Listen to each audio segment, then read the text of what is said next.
여전히 윤석열과 단절하지 못하고 윤석열을 비호하고 있는 극우정당 화대한 국민의힘을 정치적으로 한 번 더 심판해야 된다고 봅니다. 내란을 거치고 또 윤석열 파면을 거치고 난 뒤도 지금 그 국민의힘이 보여주고 있는 모습은 정상 집단은 아니라고 봅니다. 여전히 자체 정화 능력을 잃어버렸기 때문에 법률적으로 특검을 통해서 국민의힘 안에 내란 관련자가 몇 명이 있는지는 특검의 수사의 영역이고 전 정치인으로서 향후 내년 그 지방선거 총선을 통해서 국민의힘을 지금보다 반 이상 줄여야 된다. 저는 마음 같아서는 0이 되어야 된다고 생각합니다. 현실적 힘관계를 생각했을 때 현재 세력, 의석을 현재 국민의힘의 의석수, 세력수를 반 이상 줄여야 된다. 그게 저희 목표입니다. 그게 이루어지는 것이 시대적 과제라고 생각을 하고요. 정치적인 것 외에 사회 경제적인 측면에서는 윤석열, 김건희 공동정권의 주책인자는 이미 구속됐지 않습니까? 그리고 내란을 특검 통해서 관련자들은 처벌될 것이라고 보기 때문에 그건 또 저 역시 저희 몫이 아니라고 생각합니다. 지난 내란 국면에서 주권자들이 원했던 것이 무엇일까? 지금 이제 하는 검찰개혁, 방송개혁, 사법개혁 이 문제는 또 역시 진행될 거라고 보는데 그걸 넘어서 사회 대개혁을 요구한다고 저는 생각하고 있습니다. 즉 주거, 의료, 돌봄 이런 민생개혁 문제를 어떻게 할 것인가에 대한 본격적 논의가 없는 상태다라고 보고 있거든요.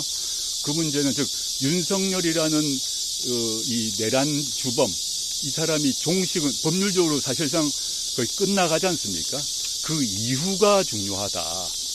윤석열이 없다고 우리나라가 천국이 된 건 아니지 않습니까? 네, 그 문제를 어떤 사회 경제적 개혁을 할 것인가 관련해서 저의 효능 역할이 있을 것이라 보고 그 단초는 제가 국회의원 시절에 본회의에서 비교섭단체 연설을 한 바 있습니다. 그걸 한번 참조해 보시면 윤석열 이후의 세상에 대한 저의 생각, 그건 조국혁신당의 생각이 나와 있으니까 참조해 주시면 좋겠습니다. 네, 다음 질문 먹겠습니다. 동아일보 이승우 기자. 네, 안녕하세요. 동아일보 이승우 기자입니다. 네, 오늘 사면 후 첫 일정으로 김대중 대통령이 뉴욕 방문하셨는데 어떤 이유에서인지 궁금하고요.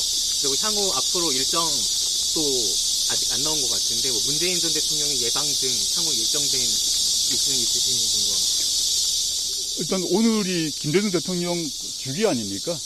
그래서 제가 참석하는 건 만약에 제가 당직을 갖고 있거나 하게 되면 정식 행사에 참석을 했어야겠죠. 그런데 오라는 말씀도 사실은 있었는데 제가 오늘 있었던 행사에 참석을 해버리게 되면 대통령님을 추모하는 것보다 저에게 이렇게 그 조명이 또는 관심이 이렇게 모여질 것 같아서 제가 안 하겠다, 참석하지 않고 따로 개별 참배를 하겠다고 말씀드렸습니다. 그런 취지로 제가 오늘 왔고요. 왜 김대중 대통령을 참배하느냐, 그건 사실 특별한 답이 필요할까 싶은데 대한민국의 민주화를 열었고 복지국가를 열었고 IT 강국을 열었고 문화 강국을 열었던 분 아니십니까? 저의 마음속의 스승이기도 하고 정치적 의미에서 스승이기도 하시고 사적으로는 이번에 이제 8개월간 수감 생활 동안에 김대중 대통령님이 쓰셨던 책을 한 4권 정도 읽은 것 같습니다. 총 4권. 번역서까지 포함하면 김대중 대통령이 번역하셨던 만델라 5선까지 포함하면 한 총 5권 읽은 것 같은데 다시 한번 그분의 생각과 고민을 되돌아 보았는데 이번 마침 오늘 행사를 맞이해서 참배를 한 것이고요. 두 번째 질문 관련해서는 이번 주말 일단 절차적으로 보게 되면 제가 아직 복당을 안 했습니다. 사인에 불과한데 복당 신청을 오늘 행사 이후에 오늘 그 서류를 만들어야 됩니다. 복당 신청 서류도 만들고 해야 되기 때문에 그런 것들을 오늘 밤 정도 하고 정식금 이제 복당 심사를 받게 됩니다. 심사가 통과되면 당원으로서 활동을 할 것이고 그게 이번 주 중에 아마 마무리되지 않을까 생각을 하고요. 그러고 나면 주말에 제가 아직 어머니를 뵙지는 못했고 아버님 산소에 또 인사도 못 드려서 주말에 고향으로 부산 그다음에 선산이 있는 경남으로 갈 생각이고 그때 맞춰서 양산에 계신 또 문재인 대통령 인사드릴 생각입니다. 아직 상세한 일정은 확정이 안 되는데 나중에 아마 우리 윤 대변인 등이 공지하지 않을까 생각하고 있습니다. 네, 다음 질문 받겠습니다. 네, 채널A. 네, 채널A의 이혜주입니다. 사실 그 파면 관련해서 2030 관련한 내용을 한겨레에서 인터뷰할 때도 말씀을 해주셨는데 당 내외에서도 인공상공의 그런 우려에 대한 목소리가 나오고 있어요. 여기에 네네. 대해서 어떻게 생각을 하시는지. 비판에 대해서 저는 2019년부터 지금까지 일관되게 말씀드렸던 것인데 비판 제가 당연히 감수하고 있다. 또 왜 비판할지도 알고 있습니다. 제가 해야 될 일은 그 비판 과거의 판결이나 수사에 대해서 하나하나 설명하는 것이 제 역할이 이미 아니다 생각합니다. 그냥 법률적으로 제가 판결을 받았고 또 그 다음에 대통령의 헌법적 권한 통해서 사면을 받았는데 그걸로 돌아갈 얘기를 하고 싶지는 않고요. 그 비판을 제가 받아들임을 통해서 아까 말씀드렸던 제가 해야 될 과제가 무엇인지를 밝히고 그걸 해결해 나가는 과정 속에서 2030 세대가 저의 뜻이 무엇인지 알아주시길 바라고요. 한 번에 제가 몇 번의 사과를 한다고 2030이 마음을 열겠습니까? 그러지 않을 거라 봅니다. 2030께서도 지난 총선 시기에 한 20몇 프로가 저희 당을 지지해 주셨는데 또 저를 싫어하는 분도 계시겠죠. 왜 싫어하는지 분석을 하고 또 제가 해야 될 역할이 뭔지를 해 나가다 보면 어느 순간 또 달라지지 않을까 생각하고 있습니다. 급하게 서두르지 않을 것입니다. 네. 다음 질문 받겠습니다.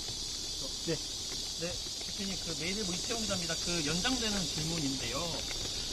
사실, 공교롭게 대표님 사면이 결정된 이후에 대통령 지지율이 조금 하락하는 형국인데, 여권 일각에서는 대표님 사면이 좀 대통령 국정 운영에 조금 부담을 드리는 거 아니냐, 이런 지적도 나오거든요. 이에 관련해가지고 한 말씀 부탁드리겠습니다. 제가 여론조사 전문가는 아닙니다만은, 여론조사 전문가들이 쓴 글이나 말을 들어보게 되면, 이번에 지지율 떨어진 게 관련해서 저의 사면도 영향이 있었겠죠. 한 n분의 1 정도의 영향이라고 저는 보입니다. 그 외에 여러 가지 다른 사건이 있지 않았습니까?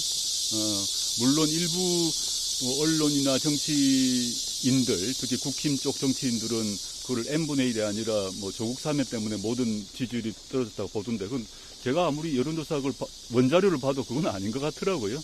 물론 저는 제가 일정한 기여를 했다면 그 점에 대해서는 제가 충분히 받아들이고 제가 앞으로 저희 활동을 통해서 입증을 하도록 하겠습니다. 말이 중요하겠습니까? 네. 마지막 질문 받겠습니다. 네. 박수로. 네, 예. 아까 인터뷰에서 대통령이 재심 청구를 하는 생각이 없다고 했는데 네네.